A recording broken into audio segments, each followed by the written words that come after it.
नमस्कार। India debate में आप सबका स्वागत है। मैं हूं आशुतोष पाठक। मित्रों, आज की खबर ऐसी है जो आप हिल जाएंगे। और हिल जाएंगे मैं क्यों कह रहा हूं?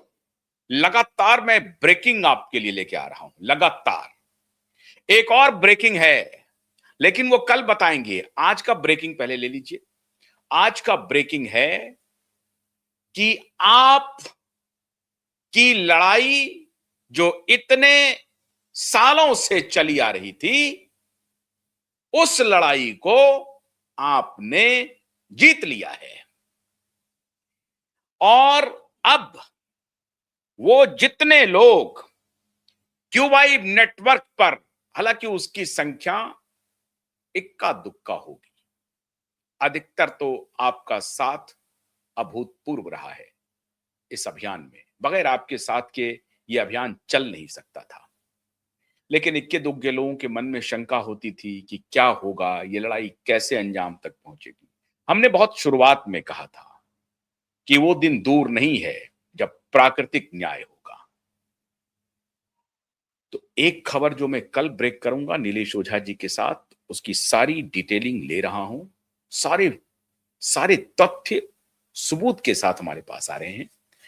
लेकिन आज की जो ब्रेकिंग है मित्रों, क्यों मैं कह रहा हूं कि आप जीत गए हैं? दिशा सालियान का केस अब पूरी तरह से आपके पक्ष में आ गया है। दुनिया की कोई शक्ति अब उसे नहीं कर सकती। और फिर से मैं अदालत का आभार प्रकट कर रहा हूं, और खास तौर से चीफ जस्टिस चंद्रशेखर जी का, जिनके एक रवैये ने, एक दिन की हियरिंग ने पूरा मामला पलट दिया।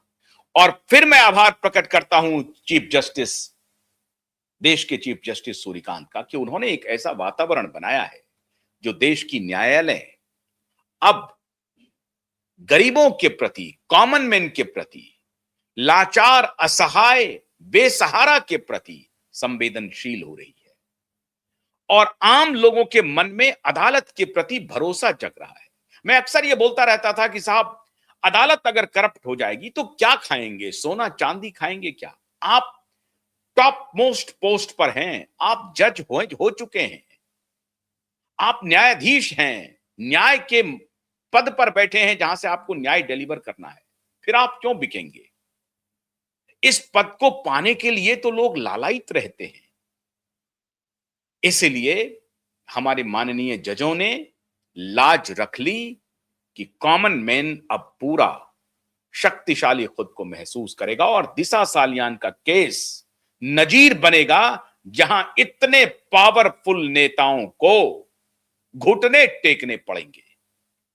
मित्रों, कल मुझे एक ईमानदार पुलिस ऑफिसर ने, बल्कि एक नहीं, उनके साथ दो दो तीन तीन लोग बैठे हुए थे, उन्होंने मुझे विश्वस्त सूत्रों के हवाले से, बल्कि उन्होंने सूचना दी, और मैं ईमानदार पुलिस ऑफिसर के प्रति फिर आभार प्रकट करता हूं। उन्होंने सूचना दी कि आशुतोष जी, आपकी लड़ाई जीत की तरफ बढ़ गई है, जीत हो गई है आपकी। हमने पूछा कैसे? कहा, कल पब्लिक प्रोसिक्यूटर जो लेडी हैं, उन्होंने एक खत लिख दिया है, पत्र लिख दिया है, लिखित पत्र में कहा है कि अदालत का रवैया साफ हो गया है। पिछली सुनवाई में अदालत ने 174 सेक्शन के तहत जो इंक्वायरी की दलील है उसको खारिज कर दिया है। और इस केस में अदालत अब 174 सुनने के लिए तैयार नहीं है। इसलिए अब आपके सामने दो ही रास्ते हैं, या तो अपनी फजीहत, फटकार और वर्दी जाने की भी बात के लिए तैयार रहिए, या आप अदालत के मूड को भांपते हुए अविलंब अगर कुछ उनके गुस्से को शांत कर सकते हैं तो अविलंब एफआईआर कर लीजिए और उसकी रिपोर्ट दीजिए कि हमने एफआईआर कर दिया है। साथ ही साथ जिस 174 के तहत जांच की बात आप कर रहे हैं, उस जांच की रिपोर्ट को अदालत के सामने प्रस्तुत करना पड़ेगा। सबसे खास बात क्या है मित्रों, 5 साल हो गए, दिशा सालियान के पिता सतीश सालियान जांच की रिपोर्ट मांग रहे हैं, नहीं मिला। सतीश सालियान के वकील श्रीमान नीलेश ओझा जांच की रिपोर्ट मांग रहे हैं, नहीं मिला। अदालत कह रही है कि कहां है आपकी जांच रिपोर्ट, वो दे दीजिए, नहीं दिया। अब ये पुलिस वाले जांच किया कि नहीं किया ये पता ही नहीं है। वो कह रहे हैं कि हमने जांच कर लिया, तो जांच कर लिया तो रिपोर्ट अदालत में सुपुर्द कर दीजिए। उन्होंने रिपोर्ट सुपुर्द किया नहीं, सतीश सालियान को भी रिपोर्ट दिया नहीं, तो रिपोर्ट कहां गया और आप किस तिजोरी में उस रिपोर्ट को बंद रखना चाहते हैं और क्यों रखना चाहते हैं? आपकी मंशा क्या है? रिपोर्ट पब्लिक डोमेन में आनी चाहिए। अगर वो एक्सीडेंटल डेथ था तो इसे छिपा क्यों रहे हैं, तिजोरी में बंद क्यों कर रहे हैं? सतीश सालियान मांग रहे हैं, उनको दे दीजिए रिपोर्ट। अदालत मांग रही है, दीजिए रिपोर्ट। और 174 का सेक्शन यहां लागू नहीं पड़ता। ये पढ़ता मैं मराठी के हिसाब से बोल रहा हूं, हमारे जो मराठी दर्शक हैं वो जल्दी से समझ जाएंगे। यहां नहीं जमता, सेक्शन 174 इस केस में नहीं जमता। क्यों नहीं जमता? इसलिए नहीं जमता कि जब गैंगरेप और हत्या का कंप्लेन आ जाता तो फिर सेक्शन 174 का रिपोर्ट या जांच का खेल नहीं जमता। वो सेक्शन यहां पर नहीं जमता, सीआरपीसी का 174 नहीं जमता। तो सीआरपीसी में अब बदलाव होना है। पब्लिक प्रोसिक्यूटर महोदया ने साफ साफ कह दिया कि साहब मेरी जान फंसी हुई है, मैं जेल नहीं जाऊंगी। और बड़ी मुश्किल से मैंने जो पक्ष है उनके वकील को उनसे अनुरोध किया था कि मेरा नाम प्रोसिक्यूशन से हटा दीजिए, मेरे खिलाफ प्रोसिक्यूशन जो आपने डिमांड किया है, भले ही शैलेंद्र नगर कर कराने दीजिए।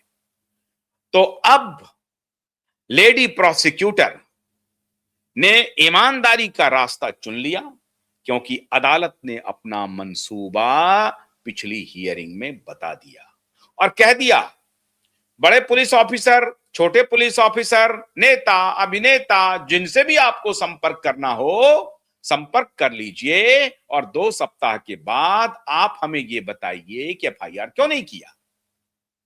सिंपल बात है, क्योंकि पहला सवाल माननीय चीफ जस्टिस की तरफ से आया था कि इस केस में कोई एफआईआर अभी तक हुआ है क्या? हुआ ही नहीं। तो जब कंप्लेन आया तो एफआईआर क्यों नहीं हुआ? तो 174 के तहत हम कर रहे हैं जांच। तो चीफ जस्टिस ने कह दिया कि 174 यहां नहीं जमता, कंप्लेन यहां पर है, दिशा के पिता का कंप्लेन है, तो फिर एफआईआर होना है। गैंगरेप और हत्या का मामला है, गंभीर आरोप है, इस पर एफआईआर होना है। तो एफआईआर हुआ क्या? कहा एफआईआर नहीं हुआ। नहीं हुआ तो 174 यहां नहीं जमता। ये चीफ जस्टिस के वक्तव्य हैं। कांपने लगे हैं अब ये आरोपी, कांपने लगे हैं। कानून के हाथ बड़े लंबे होते हैं।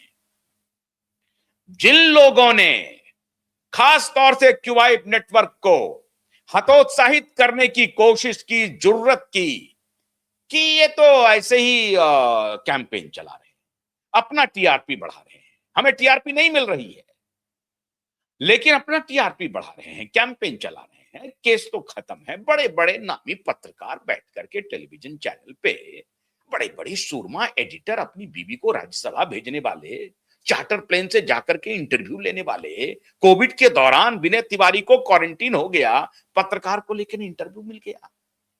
और बड़े बड़े पत्रकार अंग्रेजी में बोल रहे हैं, व्हाट द हेल क्यूबाइब is doing, not coming in front and on front and saying on camera, but in a closed door. What the hell QIB is doing in a closed door? They are talking to each other. अपने में बड़े बड़े पत्रकार कह रहे हैं, क्यों? Chat centre में बैठ करके पॉलिसी डिसाइड कर रहे हैं। मूर्खों की जमात, अज्ञानियों की जमात, दलालों की जमात। इंडिया इंटरनेशनल सेंटर में बैठ करके दलालों की जमात पॉलिसी डिसाइड कर रहे हैं और क्रिमिनल को बचा रहे हैं। पब्लिक प्रोसिक्यूटर ने खुलेआम खत लिखा है पुलिस वालों को, कहा है ये नहीं चलेगा, आपको एफआईआर करना पड़ेगा। जो रिपोर्ट आपने बनाई है, जांच रिपोर्ट, वो अदालत को सौंपना पड़ेगा, आप ये दे दीजिए, कोई रास्ता नहीं बचा है, अब मेरे से नहीं हो पाएगा। मैंने जितना डिफेंड करना है कर दिया, अपनी मां को हार्ट अटैक भी करवा दिया, अपनी मां को हमने हार्ट अटैक भी करवा दिया, तारीख जितनी खींचनी थी मैंने खींच लिया, अब नहीं होगा मेरे से, क्योंकि चीफ जस्टिस का गुस्सा 7वें आसमान पर है। वहां कोई मिलियनेयर की बेटी नहीं है, वो बिलियनेयर की बेटी नहीं है, वो सुबह शाम दिहाड़ी करने वाले की बेटी है।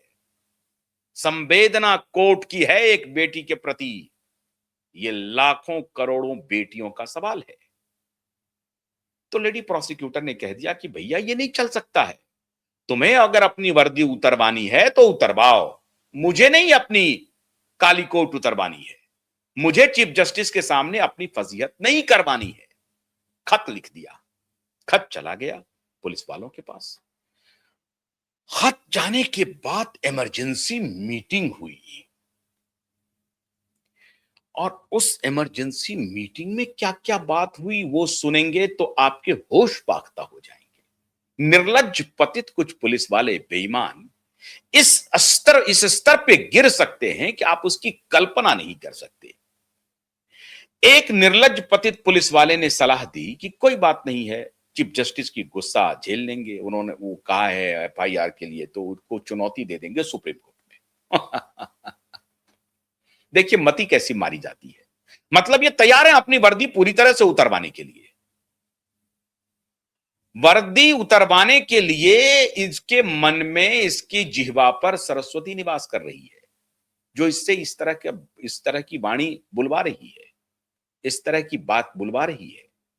ऐसी ही भाषा मती मारी गई ना, तो चूंकि वर्दी उतरवानी है तो मां सरस्वती इनकी जिह्वा पर बैठ करके कहलवा रही है कि क्या होगा, कोर्ट का फटकार सुन लेंगे, कोर्ट का आदेश होगा, चुनौती दे देंगे सुप्रीम कोर्ट में। तो दूसरे पुलिस वाले ने कहा कि वहां तुम्हारे पिताजी बैठे हैं, हम सबके पिताजी बैठे हैं वहां पे, सीजीआई सूर्यकांत, और अगर उनको पता चल गया कि हाई कोर्ट के ऑर्डर को तुमने चुनौती दी है, सुप्रीम कोर्ट में ऑर्डर क्या है, सिंपल की एक बाप की गुजारिश है कि मेरी पुत्री के साथ इतनी बड़ी घटना हुई है, इसके लिए एफआईआर कर लीजिए, इतने साल से एफआईआर नहीं हो रहा है, 1 साल हो गए हैं, हम दर दर भटक रहे हैं, एफआईआर कर लीजिए। एफआईआर करने का आदेश हाईकोर्ट ने कानून सम्मत दिया है, कानून के घेरे में दिया है, जो कानून उन्हें परमिट कर रहा है कि हाँ एफआईआर का आदेश दिया ही जाना चाहिए, उसके तहत जो आदेश आया है तुम उसको चुनौती देने के लिए सुप्रीम कोर्ट आए हो, तो तुम्हारी खाल उधेड़ दी जाएगी, खाली वर्दी नहीं उतरेगी, तुम्हारी खाल उधेड़ दी जाएगी।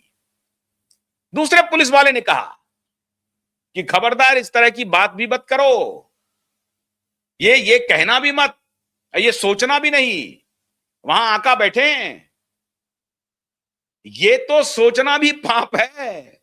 सीजेआई सूर्यकांत के रहते हुए सुप्रीम कोर्ट में तुम इस तरह का लेके चले जाओगे। हाँ, चंद्रचूड़ के जमाने में हो सकता था कुछ कुछ इधर उधर, लेकिन सीजीआई सूर्यकांत बैठे हैं और बेटियों के लिए वो तो इतने गंभीर हैं कि एसिड अटैक को लेकर के जब वो बने उसके 2-3 दिन के बाद ही आदेश दे दिया, देश भर की अदालतों को जितने एसिड अटैक हुए हैं उसके सारे केस की कॉपी सुप्रीम कोर्ट को भेजी जाए। लोअर कोर्ट में, हाई कोर्ट में, जहां जहां भी है, देश भर की अदालतों को आदेश दे दिया, एसिड अटैक के जितने केसेस हैं उसको सुप्रीम कोर्ट फौरन से पेशतर भेजा जाए। इतने गंभीर हैं सीजीआई सूर्यकांत बेटियों की सुरक्षा को लेकर के। और एक बेटी के बलात्कार और हत्या का केस है जिसमें हाईकोर्ट यह ऑर्डर दे रहा है कि एफआईआर करो और इन्वेस्टिगेशन करो, ईमानदार इन्वेस्टिगेशन करो। इस ऑर्डर को भी चुनौती देने आ रहा है। देखिए साहब, उनकी हिम्मत देखिए, क्योंकि इनके बेशर्म परमवीर सिंह आका रहे हैं ना, जो कुछ भी कर देता था ना, कुछ भी, जैसी मर्जी वैसी रिपोर्ट छपवा दो, जैसी मर्जी वैसी लिख दो, कुछ भी कर दो। तो परमबीर सिंह के फॉलोअर हैं। उस पुलिस वाले ने ये कहा मीटिंग के दौरान कि क्या होगा, कोई बात नहीं है, उनका गुस्सा झेल लेंगे और जो भी आदेश होगा हम एफआईआर करेंगे, उनके सुप्रीम कोर्ट चले जाएंगे। इस तरह की मनोवृत्ति के पुलिस वाले हैं। लेकिन दूसरे पुलिस वाले ने कहा कि ये सब चर्चा बंद कर दो, ये कहानी बंद कर दो, एफआईआर की तैयारी करो। मित्रों, अब पूरा ओनस मुख्यमंत्री देवेंद्र फडणवीस पर है, जो कि गृह मंत्री भी है। देवेंद्र फडणवीस की अभी भद्द पिट रही है एक और मामले में। मैंने कहा ना आपको, जिस किसी ने भी दिशा और सुशांत के केस को डिरेल करने की कोशिश की है ना, बदनामी के दलदल में ऐसा गिरा है और ऐसा गिरेगा कि उन्हें ईश्वर भी माफ नहीं करेंगे। आदमी कौन है? अभी महाराष्ट्र में एक बड़ा भूचाल है जिस पर मैं कल खबर लाऊंगा। नया एप्स्टीन मिला है महाराष्ट्र में। एप्स्टीन से भी बड़ा, बहुत बड़ा। एप्स्टीन शर्मिंदा हो जाएगा, ऐसा एप्स्टीन मिला है। और महिला आयोग की अध्यक्षा आदेश दिया था ना, दिशा सुशांत के केस पर जिन्होंने सवाल उठाए थे उन्हीं के खिलाफ आदेश दे दिया था, इनके खिलाफ एफआईआर करो। एफआईआर का आदेश करवाया था, एफआईआर करवाया था। वो महिला आयोग की अध्यक्षा अभी रिजाइन की है और बहुत लंबा नप गई है। ऐसा लंबा नपी है कि अब जिंदगी भर नपते रहेंगी।